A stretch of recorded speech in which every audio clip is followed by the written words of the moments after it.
Ya, terima kasih atas waktu yang telah diberikan. Bismillahirrahmanirrahim. Assalamualaikum warahmatullahi wabarakatuh. Nama saya Husnia Ernawati dari Cita Sehat Foundation. Pada kesempatan kali ini, izin menyampaikan terkait manfaat dana kemanusiaan untuk manajemen pembiayaan pasien kurang mampu di 7 klinik CSF. Next. Ya. Latar belakangnya, CSF adalah organisasi non-pemerintah atau NGO yang ada di Indonesia. Organisasi ini melakukan kerjasama dengan berbagai entitas, mulai dari pemerintah, CSR, maupun dana sosial lain dari lembaga amil zakat atau dana sosial keagamaan. Kerjasama ini dalam bentuk pendanaan untuk keberlangsungan kegiatan atau program yang dikelola oleh CSF sendiri. Khusus abstrak ini lebih ke program klinik Pratama. Jadi klinik ini menyelenggarakan pelayanan medik dasar umum maupun khusus. Jaringan klinik yang dikelola oleh Cita Sehat Foundation atau CSF berlokasi di 7 kota besar di Indonesia, yaitu Jakarta Utara, Jakarta Timur, Pekanbaru, Medan, Semarang, Surabaya, dan Yogyakarta. Next. Slide-nya. Ya, untuk presentasi kasus kali ini, jadi skema pembiayaan yang ada di 7 klinik yang dikelola oleh CSF ada 2, yaitu pasien berbayar yang disebut dengan pasien umum dan pasien kurang mampu disebut sebagai pasien member. Pasien umum dilayani seperti biasa dan melakukan pembayaran setelah menerima tindakan pelayanan. Untuk pasien member ini gratis datang ke klinik, dia berobat tanpa dikenai biaya. Periode yang saya gunakan, data di abstrak kali ini, tahun 2016 hingga 2019. Selama periode ini, jumlah member, jadi fokus ke jumlah pasien member, yang dilayani adalah 127.912 pasien.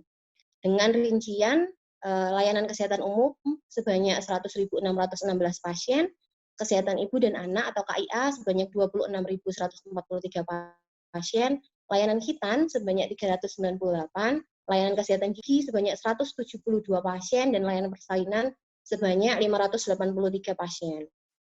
Total hingga 2019 terdaftar sebanyak 22.193 jumlah member aktif yang ada di 7 klinik yang dikelola oleh CSF. Selain mendapatkan layanan kesehatan kuratif di klinik, member-member ini juga mendapatkan layanan kesehatan edukasi kesehatan dan pembinaan keagamaan, juga fasilitas lain yang dimiliki oleh CSF, yaitu pengantaran ambulan gratis. Next.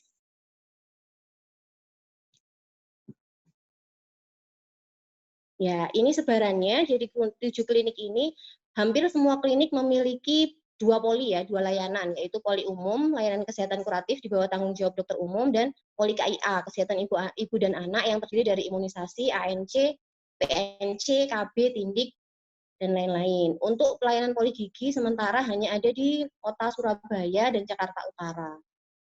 Dan layanan khitan hampir semua klinik ada, dan layanan persalinan tidak ada di Jakarta Timur, Jakarta Utara. Next. Selanjutnya terkait ini contoh salah satu klinik yang dikelola oleh CSF ada di klinik Cita Sehat Jakarta Timur. Karena masih kondisi wabah, otomatis pelayanan kesehatan juga harus menyediakan APD gitu ya untuk timnya, dan menyediakan jarak physical distancing untuk pasien yang datang. Next. Selanjutnya terkait pembiayaan member, jadi seperti yang saya sebutkan di awal, pembiayaan pembiayaan pasien di klinik ini terbagi 2, ada pasien umum dan pasien member. Pasien umum ini terbagi menjadi 2 lagi, yaitu pasien yang berbayar, dan yang kedua adalah pasien BPJS. Untuk pasien BPJS sesuai dengan peraturan BPJS yang berlaku. Sementara di klinik CSF ini baru ada 2 yang sudah menjadi FKTP BPJS. Untuk member sendiri, nah ini fokus ke pasien kurang mampu. Jadi kita sebut sebagai member dengan sumber pendanaannya berasal dari dana kemanusiaan keagamaan atau ZISWAF yang sudah bekerja sama dengan CSF. Bentuk pembayarannya itu kapitasi sesuai dengan nominal kapitasi yang disepakati dikalikan dengan jumlah member aktif yang terdaftar di klinik masing-masing kota. Selanjutnya, Next. Nah, syaratnya apa untuk menjadi member klinik ini? Karena tadi sumber dananya adalah dana kemanusiaan keagamaan, ada otomatis agamanya ya harus sama, dia agama Islam, terus menunjukkan fotokopi KTP KK, surat keterangan tidak mampu, dan belum terdaftar sebagai peserta BPJS, baik BPJS PBI maupun BPJS Mandiri. Terus bersedia mengikuti pembinaan. Setelah calon member ini mendaftarkan persyaratannya, nanti akan ada petugas klinik yang melakukan survei untuk mengecek apakah benar pasien ini tidak mampu, apakah benar pasien ini layak. Terus akan ada penerbitan kartu member. Next. Nah, ini untuk distribusi kunjungan pasien member selama 2016 hingga 2019, rata-rata itu mengunjungi poli umum. Jadi 79% pasien kurang mampu atau pasien member ini mengakses layanan poli umum. Sisanya di 20% dia mengakses layanan kesehatan ibu dan anak. Ini sebarannya untuk masing-masing kota. Next. Slide berikutnya. Nah, ini ke manfaat dananya, manfaat dana kemanusiaan. Seperti yang saya sebutkan di awal tadi, jumlah member aktif dikalikan dengan kapitasinya, angka kapitasi per satu member atau per satu masyarakat kurang mampu. Di 2016-2017 di angka Rp10.000, sementara di 2018-2019 di angka Rp15.000.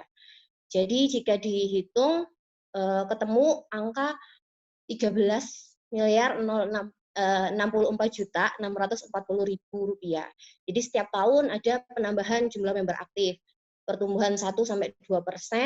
Terus jika memungkinkan member ini akan di-split gitu ya. Jika bisa didampingi untuk PBI, dia akan menjadi PBI dan nanti kita bisa rekrut pasien yang kurang mampu lainnya untuk tetap mendapat fasilitas layanan kesehatan gratis. Selanjutnya. Nah, ini jadi dari dana kemanusiaan yang terhimpun selama 2016 hingga 2019 sebesar 13.064.640.000 ini dibentuk menjadi pembiayaan kesehatan untuk 127.912 pasien kurang mampu di 7 klinik yang dikelola CSF.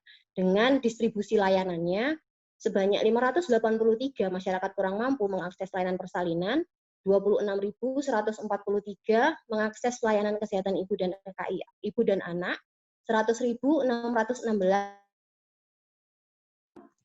Okay. Maaf, suara hilang. Halo. Ya, silakan.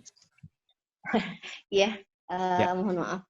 Jadi dari dana kemanusiaan yang terhimpun, dana kemanusiaan keagamaan ya dalam hal ini yang dikelola oleh CSF sebesar 13.064.640.000 ini dibentuk menjadi pembiayaan kesehatan untuk 127.912 pasien kurang mampu.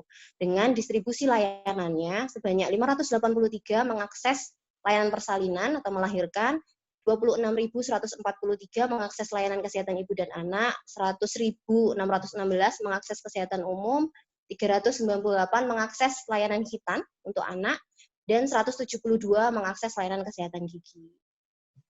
Next. Slide berikutnya, jadi sistemnya dari kerjasama pembiayaan dari dana kemanusiaan itu berikutnya dibentuk menjadi kapitasi member. Kapitasi member yang ada, terus dari kapitasi member ini dibentuk lagi menjadi pelayanan kesehatan member. Pelayanan kesehatan member terbagi menjadi dua, yaitu kuratif dan preventif. Di kuratifnya ini langsung di klinik ya, biaya pengobatan, dana yang masuk akan langsung dibentuk menjadi biaya operasional klinik atau biaya untuk karyawannya. Dan untuk preventif ini biaya pembinaan. Jadi edukasi kesehatan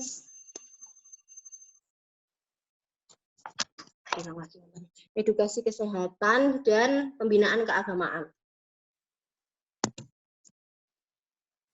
Kesimpulannya, jadi dana kemanusiaan keagamaan ini sangat bermanfaat gitu ya, sangat dirasakan oleh 7 klinik CSF, 7 klinik yang dikelola CSF.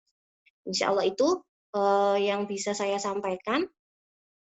Silahkan jika ada yang didiskusikan, mohon maaf atas kendala audio.